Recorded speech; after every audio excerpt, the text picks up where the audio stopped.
Hello everyone. आज की इस वीडियो में हम बात करेंगे दिल्ली पुलिस के लिए जो हमारा ये बैच है।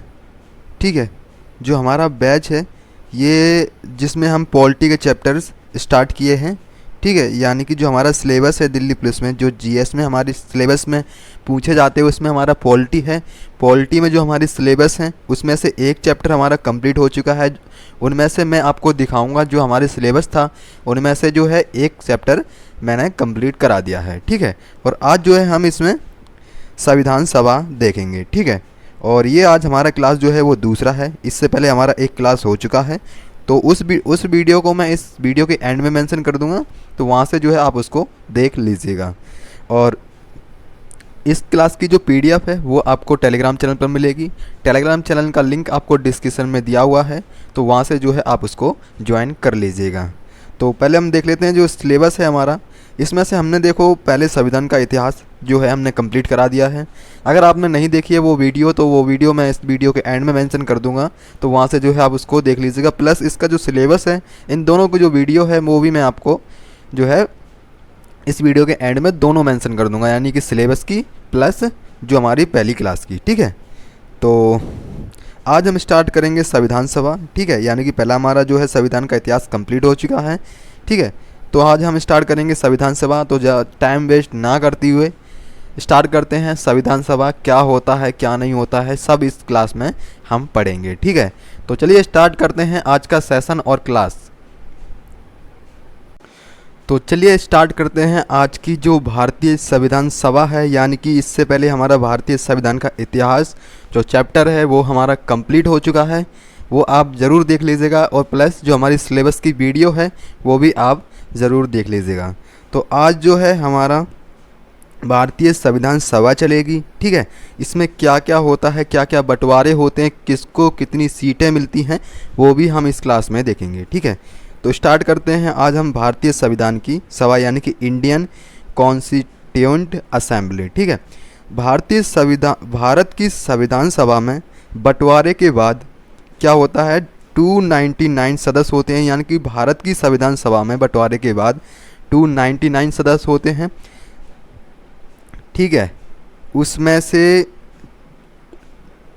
229 यानी कि 229 ब्रिटिश प्रांत होते हैं। ठीक है, 299 में से 229 सदस्य होते हैं ब्रिटिश प्रांत के, और 70 होती हैं हमारी देसी रियासत। ठीक है, ये आप देखिएगा। अब क्या क्या पढ़ा हमने, भारत की संविधान सभा में बंटवारे के बाद 299 सदस्य होते हैं, जिनमें से 229 ब्रिटिश प्रांत के होते हैं और 70 सदस्य होते हैं देसी रियासत के। ठीक है, यानी कि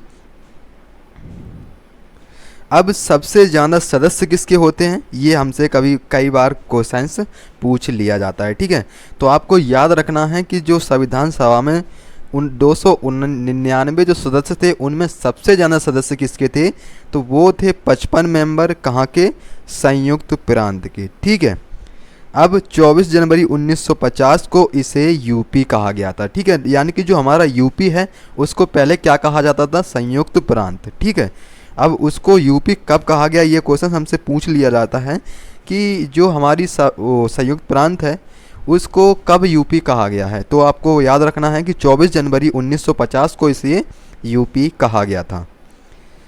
अब आगे देखिएगा नेक्स्ट, संविधान सभा में यानी कि इन कॉन्स्टिट्यूएंट असेंबली में महिलाओं की संख्या कितनी थी। ठीक है, ये भी इम्पोर्टेंट क्वेश्चंस हैं कि जो कॉन्स्टिट्यूएंट यानी कि जो हमारी संविधान सभा हुई थी उसमें महिलाओं की संख्या जो है वो कितनी थी। ठीक है, तो वो आपको याद रखना है कि वो उसमें संख्या कितनी थी, 15 थी। ठीक है, 15 आपको महिलाओं की संख्या याद रखनी है। अब उन 15 महिलाओं में से आपको सबसे ज़्यादा जो इम्पोर्टेंट है वो मैं जो नाम है उनके इम्पोर्टेंट 15 महिलाओं में से जिन जिन के नाम है मैं वो आपको बताऊंगा। ठीक है, जैसे आपको याद रखना है कि एक बेगम एजाज रसूल हैं, जिनका नाम यही है बेगम एजाज रसूल, जो कि एकमात्र मुस्लिम महिला थी। ठीक है, नेक्स्ट याद आपको रखना है सरोजनी नायडू, और तीसरे नंबर पे आपको रखना है याद सुचेता कृपलानी, और चौथे नंबर पे आपको याद रखना है राजकुमारी अमृता कौर। ठीक है, एक है हंसा मेहता, और अगली हैं विजय लक्ष्मी पंडिता, और अगली हैं लीला रे। ठीक है, ये जो कुछ 15 में ऐसे नाम हैं, ये आप जो है नोट कर लीजिएगा, ठीक है। इनके जो देखो ये नोट्स जो ऐसे हैं जिनमें आपको बहुत ही अच्छे तरीके से, और इसकी जो पीडीएफ है मैं आपको प्रोवाइड कर दूंगा, ठीक है।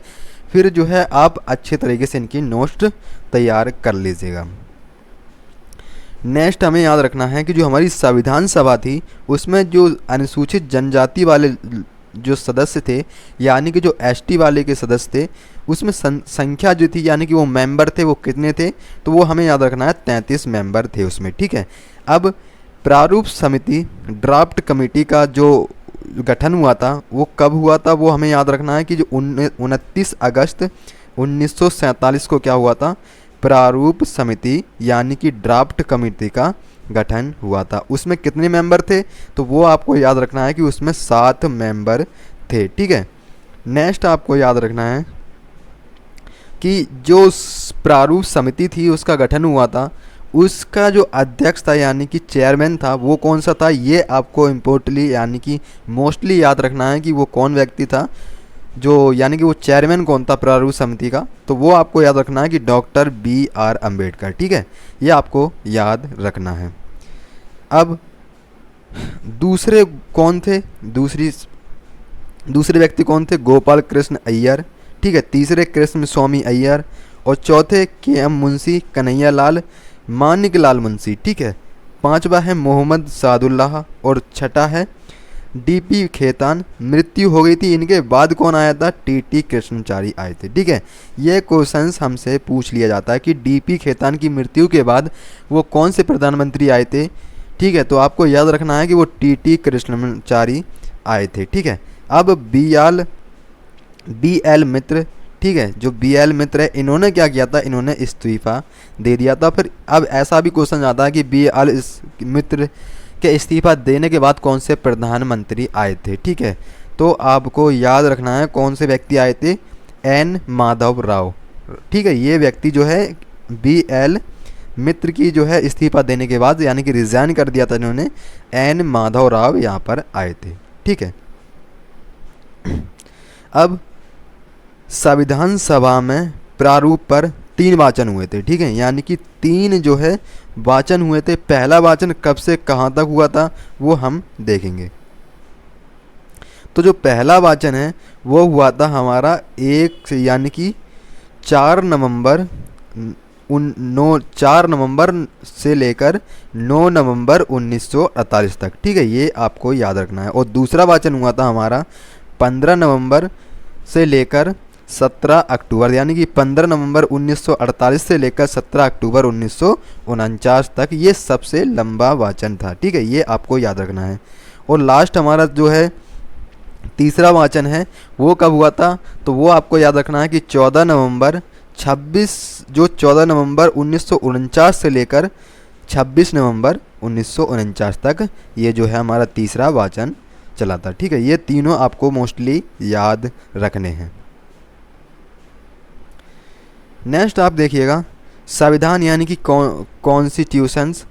इसमें क्या था, इसको बनने में कितना समय लगा, तो इसमें समय कितना लगा था बनने में संविधान सभा को, तो 2 साल 11 महीने 18 दिन, ठीक है। ये आपको याद रखना है मोस्टली। और इसमें खर्चा कितना आया था, तो इसमें खर्चा जो है वो जो है 64 लाख आया था, ठीक है। वैसे इसमें कम आया था लेकिन हम पूरा जो है खर्चा जोड़ जाड़ के इसमें 64 लाख कर दिए हैं, ठीक है।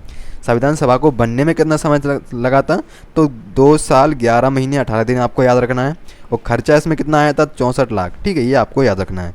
तो जो संविधान सभा की अंतिम बैठक है वो कब हुई थी, ये हमसे पूछ लिया जाता है, यानी कि लास्ट मीटिंग है वो कब हुई थी, तो वो हमें याद रखना है कि 24 जनवरी 1950 को इसकी लास्ट मीटिंग हुई थी, ठीक है। और इसी दिन यानी कि 24 जनवरी 1950 को क्या हुआ था, राष्ट्रगान यानी कि नेशनल एंथम, राष्ट्रगीत नेशनल सॉन्ग एंड इन्हें क्या गया था, अपनाया गया था। कब, 24 जनवरी 1950 को जो है हमारी राष्ट्रगान एंड राष्ट्रगीत को अपनाया गया था, ठीक है। नेक्स्ट आपको याद रखना है कि संविधान को स्वीकार यानी कि जो हमारा संविधान था उसको कब एक्सेप्टेड किया गया, यानी कि कब स्वीकार किया गया, तो वो आपको याद रखना है कि हमारे इस भारतीय संविधान को 26 नवंबर 1949 को जो है एक्सेप्ट किया गया था। और इसी दिन जो है हम संविधान दिवस मनाते हैं। नेक्स्ट आपको याद रखना है कि संविधान लागू कब हुआ था। तो संविधान जो है हमारा कब लागू हुआ था, तो वो हमारा हुआ था 26 जनवरी 1950 को, जिस दिन जो है हम गणतंत्र दिवस यानी कि रिपब्लिक डे हम इसी दिन मनाते हैं। यानी कि 26 जनवरी 1950 को हम गणतंत्र दिवस मनाते हैं। इसी दिन जो है हमारा संविधान लागू किया गया था।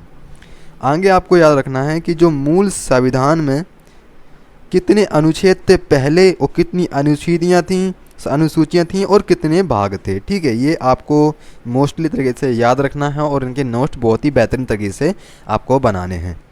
अब जैसे देखिएगा, अनुच्छेद 395 थे, लेकिन वर्तमान में अब कितने हैं, 465 से भी ज़्यादा हैं, यानी कि प्लस है।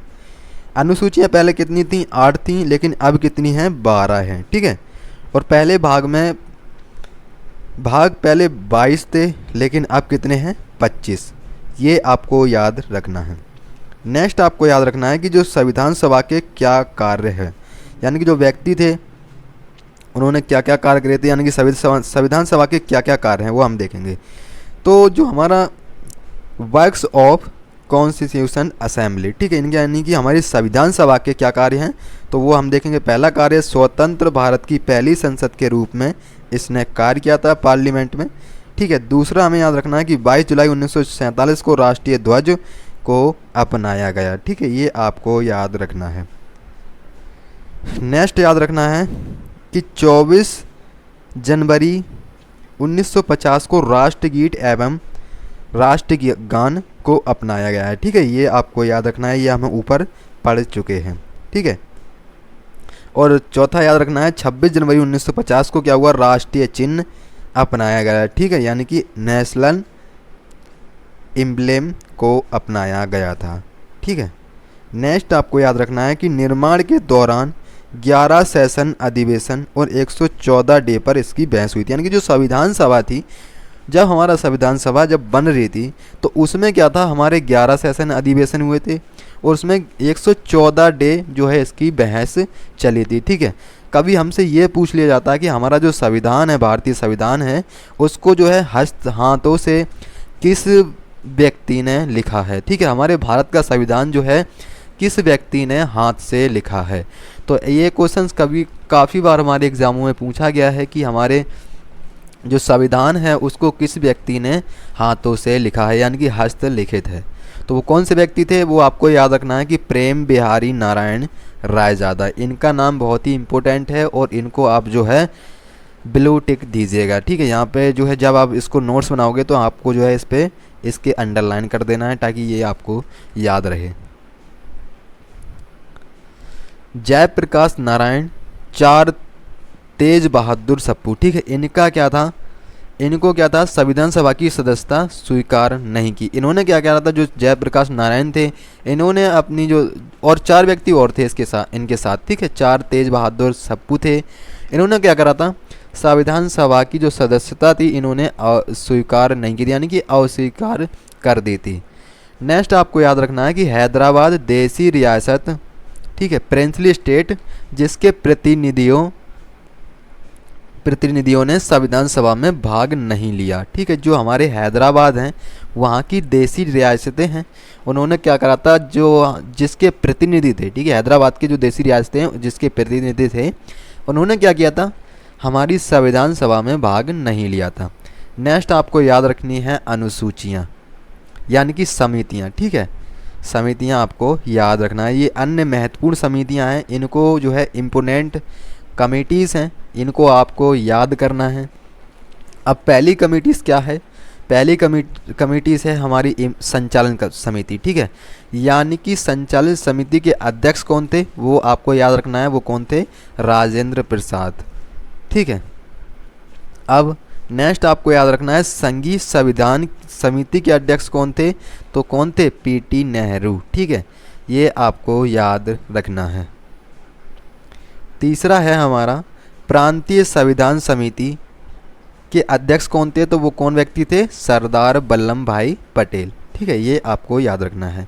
नेक्स्ट आपको याद रखना है कि जो राष्ट्रीय ध्वज तदर्थ समिति के जो अध्यक्ष थे वो डॉक्टर राजेंद्र प्रसाद थे। दूसरा अगला देखिएगा नेक्स्ट, मौलिक अधिकार व अल्पसंख्यक संबंधी परामर्श समिति के अध्यक्ष जो हैं वो सरदार वल्लभ भाई पटेल हैं। ठीक है, छठे देखिएगा मौलिक अधिकार।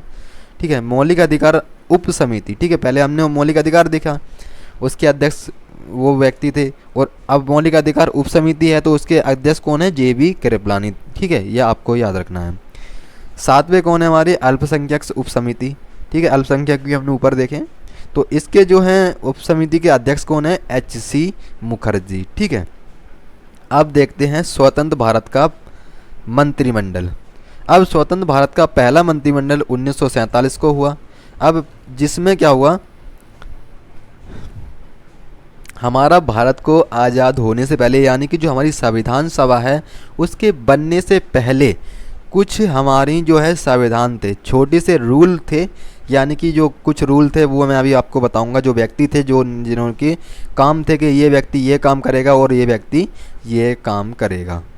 तो जैसे कि जो हमारे P2 नेहरू हैं, पंडित जवाहरलाल नेहरू हैं, इनका क्या काम था कि जो ये प्रधानमंत्री थे और ये राष्ट्रमंडल भी व्यक्ति थी। ठीक है, और वह विरोधी मामलों को इनको वैज्ञानिक शोध प्राप्त था। नेक्स्ट आपको याद रखना है जो सरदार पटेल थे, सरदार वल्लभ भाई पटेल थे, इन्होंने क्या करा था, गृह मंत्री थे। ठीक है, ये गृह मंत्री रहे हैं और राज्य मामले में इनको सूचना व प्रसारण का मंत्रालय प्राप्त था। तीसरे नंबर पे हमें याद रखना है राजेंद्र प्रसाद जी को, जो कि खाद्य एवं कृषि से संबंधित व्यक्ति थे, यानी कि जो मंत्री थे। ठीक है, खाद्य एवं कृषि के मंत्री थे। अब चौथे नंबर पे हमें याद रखना है कि मौलाना अब्दुल कलाम आज़ाद, जो कि शिक्षा मंत्री थे उस टाइम पे। और पाँचवें नंबर पे हमें याद रखना है जॉन मथाई। ठीक है, जो कि रेलवे व परिवहन के मंत्री थे। छठे नंबर पे हमें याद रखना है बलदेव सिंह जी को, जो कि रक्षा मंत्री थे। ठीक है, डिफेंस मिनिस्टर। ठीक है, अब सातवें नंबर पे हमें याद रखना है राजकुमारी अमृता कौर, जो कि स्वास्थ्य मंत्री थी। आठवें नंबर पे हमें याद रखना है जगजीवन राम। ठीक है, जगजीवन राम को याद रखना है, जो कि क्या थे, श्रम मंत्री थे।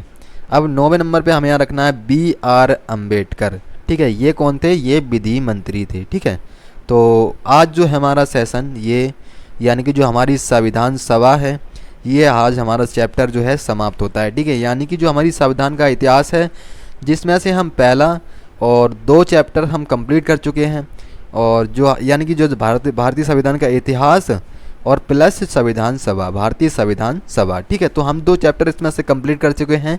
तो इनको जो है अच्छे से आप पढ़ लीजिएगा और इनके नोट्स बहुत ही बेहतरीन तरीके से आप बनाइएगा। ठीक है, और वो 2 वीडियो, यानी कि जो हमारा पहली क्लास है वो भी कंप्लीट हुई है, और सिलेबस की जो, और जिन्होंने ये जो भी व्यक्ति, यानी कि जो भी स्टूडेंट ये वीडियो देख रहा है, तो उनसे रिक्वेस्ट है कि जो सिलेबस का वीडियो है, यानी कि दिल्ली पुलिस के लिए जो सिलेबस है उसका क्या आपको पढ़ना है, क्या क्या उसमें क्या क्या नहीं पढ़ना है, वो जो है सिलेबस की एक वीडियो बनाई गई है ऑलरेडी, तो उसको जो है आपको जाकर देखना है। ठीक है, इस वीडियो के एंड में मेंशन कर दूंगा मैं दोनों को, तो उसको आप बहुत ही अच्छी तरीके से देख लीजिएगा। ठीक है, और इस जो आपको ये PDF है वो आपको टेलीग्राम पर दी जाएगी, तो आप जो है उसको वहीं से प्रोवाइड कर सकते हो, और टेलीग्राम का जो लिंक है वो आपको डिस्क्रिप्शन में दिया हुआ है। तो और आप जो, यानी कि जो आपने अभी तक हमारे चैनल को सब्सक्राइब नहीं किया तो सब्सक्राइब करके जुड़ जाइएगा, ताकि आपकी कोई भी नोटिफिकेशन एंड कोई भी क्लास और कोई भी नोट्स या आपसे इम्पोर्टेंट, जैसे कि हमारे एग्ज़ाम में कभी कभी ऐसा क्वेश्चन आ जाता है और हम उस क्वेश्चन को नहीं देख पाते, तो वो हम जो है हम एग्ज़ाम में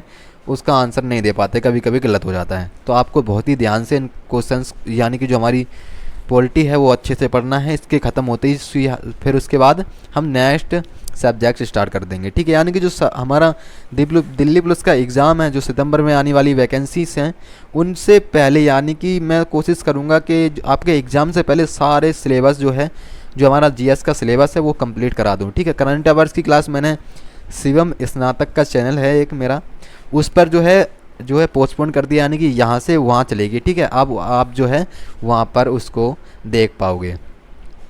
तो मिलते हैं कल की नेक्स्ट वीडियो में, तब तक के लिए जय हिंद, जय भारत, धन्यवाद।